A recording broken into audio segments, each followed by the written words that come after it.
What's going on, everyone? Welcome back. Thank you so much for tuning in for another Marvel Rivals video and taking some time out of your day to hang out with me. I really appreciate it. For those of you that are back again and have subscribed, I appreciate you. Thank you. And if you have not subscribed yet, please take a moment to do so. It's free, helps me out greatly, and it keeps me motivated. In this video, we're going to be talking about some things to come. Yes. We're going to talk a little bit about a tier list as well. Now, I know, okay? It's almost season 3. So why am I doing a tier list? Well, it's still going to be relevant for this month, I think. And since it is a new month, it's just kind of a good idea to do it. Things feel a little bit different at this point in time. And I would just say, in my opinion, now granted, I didn't start playing until toward the end of season 1.5, but how I have felt about balance adjustments, nerfs, buffs, season updates, things only change to a degree, right? It's not like what's about to happen here is going to make like nobody play any of the heroes that they used to play before, and now like everyone's going to want to play Black Widow. It's just not going to be the situation. You know what I mean? Like there will be some changes. We'll see new heroes kind of take the forefront, and some of them we'll see people play a little bit less. But something that we really did see happen in 2.5 was everyone said, well, Emma's going to be unplayable. Torch is going to be unplayable.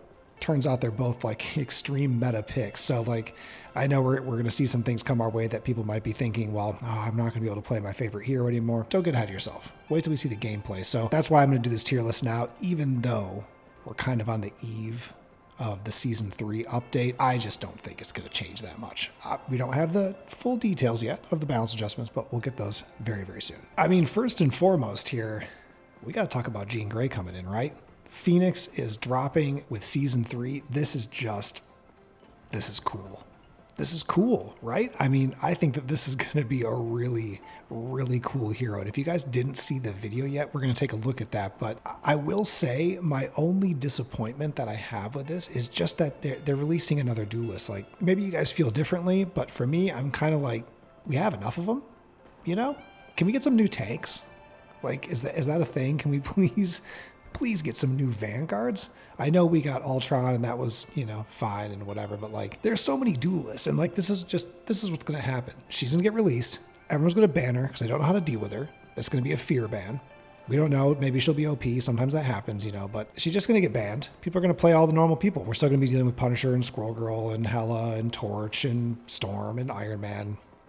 I don't know. Like it would have been cool to get a Vanguard. Just how I feel. 3.5 is coming soon, and we're getting another hero then too. But before we get into all that, and I get ahead of myself here because I'm just kind of excited about talking about this video because I finally got a chance to sit down and look into all of these things. But let's hop in and let's watch the official teaser for the Jean Grey gameplay.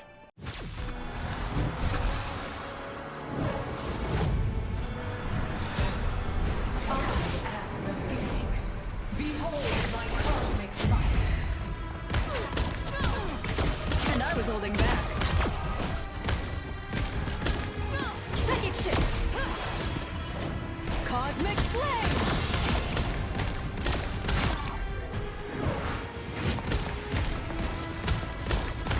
Turning up the heat.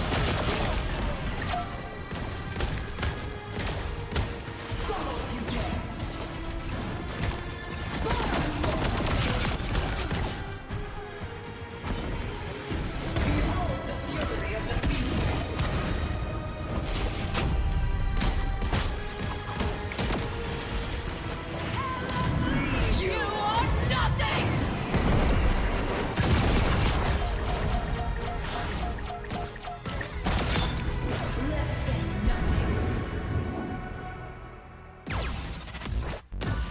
She looks pretty cool, right? I think that she's going to be a lot of fun, and I think she's going to be kind of a burden to play against, truthfully. So the other hero that's coming that has been announced so far is going to be season 3.5, so we're going to have to wait halfway through the season to get another hero, but it's going to be Blade. Will he be a Vanguard? Will he be a dive? I don't know. I didn't find any information on that. To my knowledge, it hasn't been revealed yet. Maybe it has, and I didn't dig deep enough, but I hope it's a Vanguard. I really do. This is coming up. This is something definitely exciting, and I'm going to be looking forward to it as well. Anytime they drop a new hero, it's just fun. It kind of like, it reinvigorates the community. It brings a lot of people back into the game that maybe got a little bored of it. They want to play the new hero, so it's just great. I think that they should be releasing heroes more often. Like, it's not like there's not many of them. You know what I mean? Like, there are so many that they could bring into this game. I think we could do a little bit more than one per season and half season. but that's just my opinion. We also have some new team ups coming. This is the one that I wanted to talk about first. And the reason for that is this is just going to be insane. I talked very recently in a previous video that I made about hero priority right now based on how the Marvel Rivals Ignite tournament was shaping up and who people were playing as often. I wasn't really seeing many Wolverines in my competitive lobbies. I'm still sitting in Grandmaster right now, struggling. I don't know if I'll ever hit Celestial. At least, well, I will, but not before the season ends, most likely, unless I actually sit down and play it. But since the Ignite tournament, I'm seeing more Wolverine players. I feel like the potential was just a little bit underestimated, but now he's getting this team up where he's going to be inflicting burn, and which is going to be DOT, damage over time, and he's going to be getting lifesteal from the team up too. Wolverine is already like the meta tank counter. Like he is just insane. He's absolutely insane. Now he's going to be even better. So I just want to say I called this like a couple weeks ago or something when I made that video, and I said that he's like priority number one right now. If you don't know who to work on perfecting gameplay with, or just learning at least to a comfortable level, Wolverine's a great pick. I know it feels and it has felt like a flyer, poke meta. In a way it has been. Yes, it has been. But I think it's just been because it's a little more flashy. People just notice that. I think it's been a Vanguard meta and it's been a little overshadowed, and Wolverine is like the specialist in dealing with that. So I'm very excited to see how this turns out, what this team up actually looks like and how that damage feels in game. When you watch the videos that they release on the Marvel Rivals page, you get a look at it, but it's not the same as like actually seeing it in action, playing with it real time in game. When you watch them, doing their little like testing and stuff like that, it doesn't necessarily translate. So it's hard to know like how good this is going to be. I have a feeling it's going to be busted, but I guess we'll find out pretty soon. Spidey and Torch is another interesting team up that we have. Another instance of DOT from burn inflection. And now this is going to be coming from, well, this team up, yes, but it's going to be coming from Spider-Man. This is really kind of interesting because Spidey was a little bit nerfed, quite a bit nerfed, truthfully. When they took away the team up with Venom, a lot of people switched off him and stopped playing him, and I was seeing him a lot less in the competitive lobbies. I've been seeing him a lot more now. People are still finding value with him again, and that's before this team up even comes about. But with this, I feel like, I don't know how good it's going to be. I really don't know how good it's going to be, but I think it's going to be really annoying, frankly. I think it's going to be super annoying. Like, Spidey's already really annoying, just coming out of nowhere, punching you and then leaving. But now he's going to be inflicting burn on you too. It's just like that extra like little, I don't know, like annoyance from this hero. I really wish, and I'm not saying this because I feel like Spidey's hard to deal with. He's easy to avoid depending on who you're playing as. And really, like, if you're being dove, all the strategists have to do is just heal each other and the problem's solved. But it doesn't happen, strategists don't usually look at the other strategist for some reason. I think this is just going to be difficult. I don't think it's going to be hard to deal with. I just think it's going to be one of those things. This team up is going to be like Storm. Suddenly people realized Storm had a great win rate, and then she got a buff, and then everybody wanted to play as her. And because no one had played with her, nobody knew how to deal with it. Nobody was prepped to deal with it, so they just started banning her. I think we're going to see fear bans of Spidey again here coming up because people don't know how to deal with it. But like I'm telling you right now, spoiler alert, he's going to be diving the strategists. Just heal each other and you're fine. We also have a really interesting team up here with Hela joining the symbiotes with Venom and Jeff. This is going to be really cool. She's getting some CC on her little orb, disc that she shoots out. It's going to shoot the like symbiote tentacles out, grab enemy teammates and enemy players, and then pull them into the orb itself. So it's just a really cool CC. It's going to really help you with just hitting some additional shots. I think it's going to make her really powerful. I'm surprised to see that she's getting this. I'm like, yeah, it's a buff, but you got to get the team up, for it to work. But at the same time, it's kind of cool.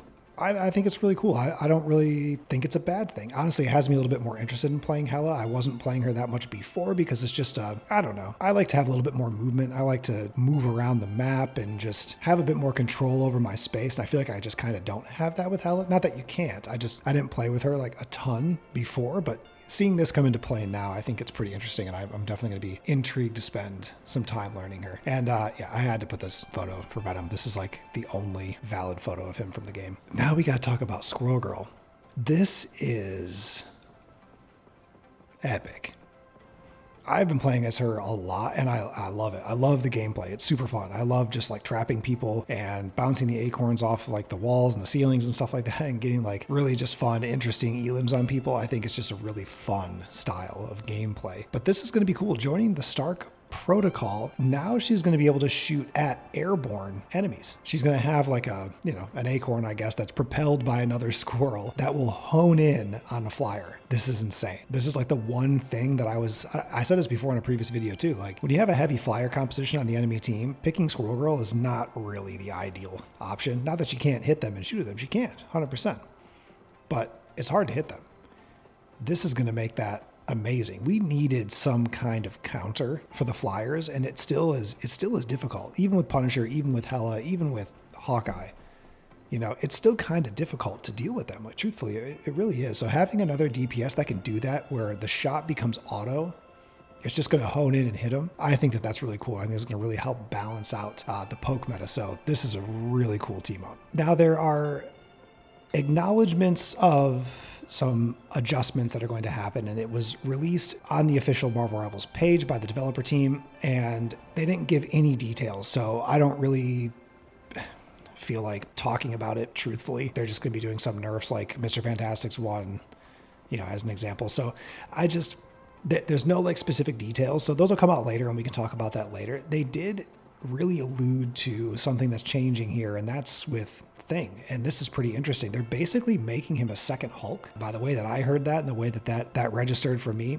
he's going to be able to jump and punch in the air and ground flyers. This is insane. He lost a lot of relevance due to this shift in the poke like flyer meta, and as a result, not a lot of people were playing him. I'm starting to see him played more often. He's one of the greatest space makers as far as like tanks are concerned, because he can just barrel through, push people back, and then he can just get out of it. He has great survivability. If anyone's healing him, it's pretty easy for him to like get in and out and just create space, especially around an objective. I think he's a great tank. I saw a lot of his value just kind of taken away by so many flyers being present, but being able to jump and disrupt like that now, I think that this is amazing. And let's not forget too that he's phenomenal for like soft diving, because he can go in and take away movement from the enemy team, and then he can just leave, and then your team can kind of just deal with it while they don't have any of their movement skills available to them. He can also counter dive by hitting Black Panther, hitting Spidey, taking away their movement capabilities. It's really powerful. Thing is really, honestly, as far as tanks are concerned, I would say he's really the only counter to Jeff that I deal with myself, and that's just because he'll just come out of nowhere and take away my movement, and that's really like Jeff's greatest asset, is that it's really hard to dive him. So you have a lot of uptime as Jeff. It's easy to just keep healing, and then swim away and come right back. So Thing disrupting like that is pretty amazing. So seeing him get some relevance back is a little frightening, but I think it is a really good thing for his kit. These are just my 2 cents about the upcoming update, and these are just some things that I feel, and I wanted to share them. As we go into season 3, try not to have tunnel vision. Try not to have like a black and white mentality. I think it's easy sometimes when we get these big changes to be like, oh, well, this person's, what do people say now? This person's buns, so we can't play them at all, period. Like, don't be too hasty, right? And that comes with overweighting. Don't put too much weight in the words like in text that's coming with these adjustments until we see actual gameplay. A good example is one that I brought up earlier. Emma and Torch. Everyone said like the buffs were just or the nerfs rather, were going to destroy them and they weren't going to be playable. That was completely wrong. They're still extremely playable, and Emma especially as a tank is just insane. She's so good, and Torch is incredible as well. Very high skill ceiling for Torch and for Emma as well, but if you spend the time, like they're amazing. But people just kind of like overweight that text and they don't really put it into play. People have been saying as well for a long time now, really like season 2.5, I think was really kind of the time that we started hearing this for the first time, and that was that the dive meta is dead, or that just dive in general is dead. It 100% is not. It just looks different. Diving is still very, very real. It's still a very like legitimate like strategy. It just looks different, right? It's not Spidey all the time now, but like Black Panther's making a comeback and no changes were made. We're seeing him all the time. He's a problem. If people are good with him, it's brutal. But now the dive comp it looks a little bit different. People also said Captain America was going to be unplayable. Nah. Captain America, Thor, Thing on a team, just constantly pushing you back and pushing you back. If they've got good healers, like they're still diving you, right? They're still rushing the back line. It just looks different because they're not sneaking up on you. They're not coming from behind. They're not trying to flank. They're not appearing out of nowhere and just two-shotting you. No, they're just running straight at you. The dive is still real. It just looks different. Hero swapping, this is the time to work on it, right? There's never any repercussions for for taking time to learn new heroes, but like especially right now, ranks are about to be reset. Who cares? Who cares about the ranks? If you want to chase them, great, go for it. Learn some new heroes though. If you're very comfortable and you can flex and play a lot of different heroes from different roles very well, then you're good. Hey, do whatever you want. But I'm saying like from the way that I'm approaching this, how I feel right now is I need to learn new heroes. So like this is a great time to do it because I was playing a lot of competitive before. I'm still playing it a little bit now because it is fun, but this is really the time to be learning new heroes so that you are ready for season 3. Also, I might just start saying this in every single video. Ego is a liability. Okay. If you're someone that gets mad and you're talking trash in game and you don't want to swap and you don't want anyone to tell you what to do or take any advice and this and that, it's not helping, right? Just, we gotta kind of work on this toxicity within the community. I was playing a match earlier today and I just made a remark like in chat. It wasn't a complaint. It wasn't about anybody. I just wrote, the healing got way better toward the end of the round. It's a compliment, right? It's a compliment. We were struggling at the beginning of the round and then we stopped them from getting the 3rd checkpoint. I write, the healing got better toward the end of the round. Like maybe I should have said thank you. I don't know. But somebody blew up at me in chat over that, telling me to like stop talking and like quit yapping and get out of chat. And like, it's like, man, I don't know what that's about. But stuff like that, I don't get it. Can we all just play nice? Can we all just play nice with each other? Okay. Here it is after my little ego spiel. My July tier list. It's very simple. It's very straightforward. I was going to like move them around and, take forever doing it to explain my thought process on all of them. But I just thought, I would, because I wanted to really talk about the other things that are coming up with season 3, that I would just make this a little bit more simplistic and straightforward for you guys. I wasn't super like strict on this, I guess. I'm kind of looking at this more as like potential, right? God tier potential, S tier potential. Obviously, any hero in the right hands is going to do super well. And this is all my opinion, right? You can have your own opinion if you want to, and that's fine. It comes from my experience. This is what I see from games that I play.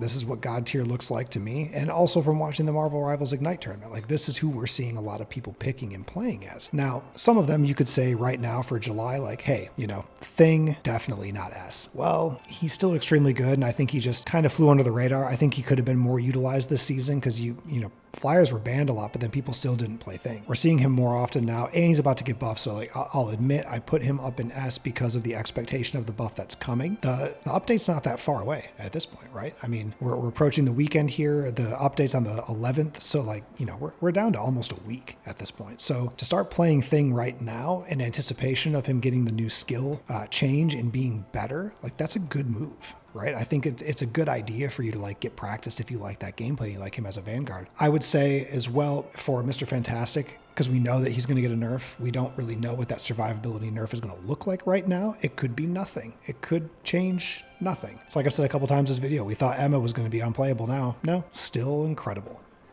We could find the same to be true for Mr. Fantastic. So let's not get ahead of ourselves. You know what I mean? I wanted to tier these like accurately for right now, but then also kind of with a bit of an expectation for the updates that are coming. I also wanted to separate dive, just kind of true dive. Like, okay, granted, you've got really strong objective control from these two. Like these 4 are maybe the bigger like dive, I guess.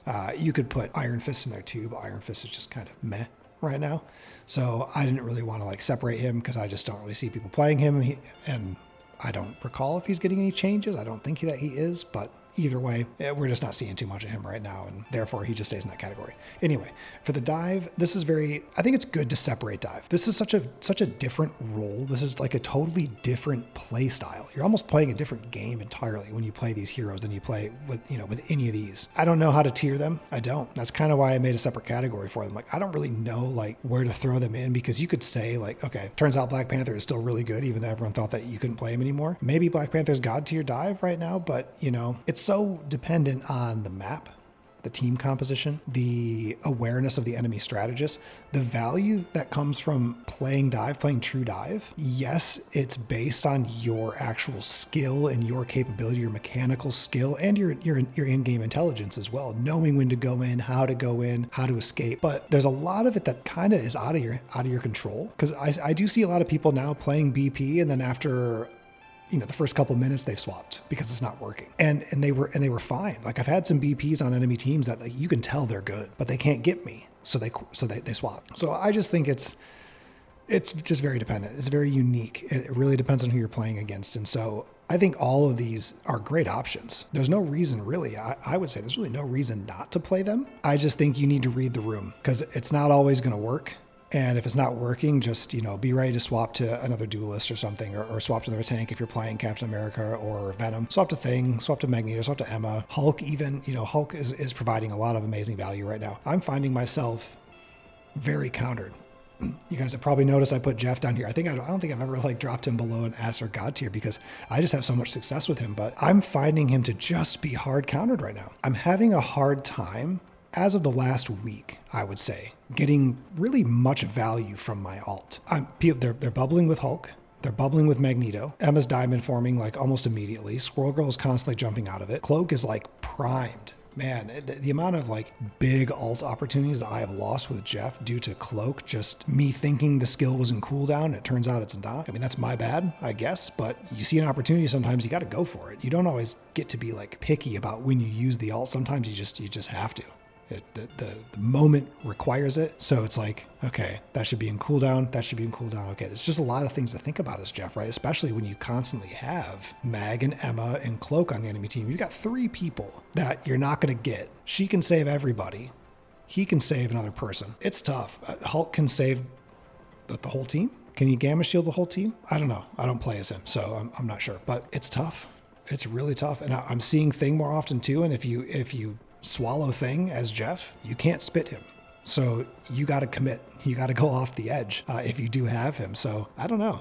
I'm seeing less value and I'm getting big heal numbers. I'm doing really great with the elims and damage assists and getting final hits too. But, you know, he's a great dive counter. But when you're playing the strategist role, unless you have 2 other strategists, what I find sometimes is I end up having to switch. I end up switching to Rocket because we just need that extra sustain. We need an extra support alt, like a true support alt from my side of the strategist role. And you just can't get that with Jeff. So I don't know. I've been swapping to Rocket. I've been swapping to Invis just to like bring a little bit more survivability to the table to help with those pushes, especially with Rocket. I do super well with Rocket playing aggressively. I play a pretty aggressive Rocket. I don't just stay back and hold down right click. I get in the fight, especially when I have my alt. I get up in there and I just, you know, beam people from close range, especially the tanks. I work really hard to help people take them down as Rocket. So I don't know. I think it's a good list here. Hela might bump up, you know, with the changes that she's getting the team up. I think the Torch team up with Spidey is going to be, you know, pretty valid. And I would also say that Wolverine and Jean Grey are just going to be insane. So that said, thank you. Thanks for watching. I appreciate it. Like and subscribe if you have not already. It does me a lot of good, makes me feel good, keeps me motivated. I am going to probably be playing a lot of quick play coming up here over the next like week, and I'm just gonna come out and say it. I'm gonna play a lot of Wolverine. I'm just gonna buckle down and do it. I struggle with committing to a hero I'm not good with, because then when we're losing, I'm like, I'm just gonna swap because I want to win. I'm not going to do that. I'm just going to tough it out, let my win to loss ratio just fall to pieces for a day or 2 while I learn someone new from the ground up. But I think the value is going to be there, and I think it's going to be extremely helpful for season 3 to be more versed in the meta heroes than I am right now. So again, that's what I'm going to do. I challenge you to do the same. Thank you again for watching. I'm so excited to see this update come through and share more about this game with you the more that we learn about it as season 3 rolls out. Stay tuned for the next video. I'll talk to you guys soon. Cheers.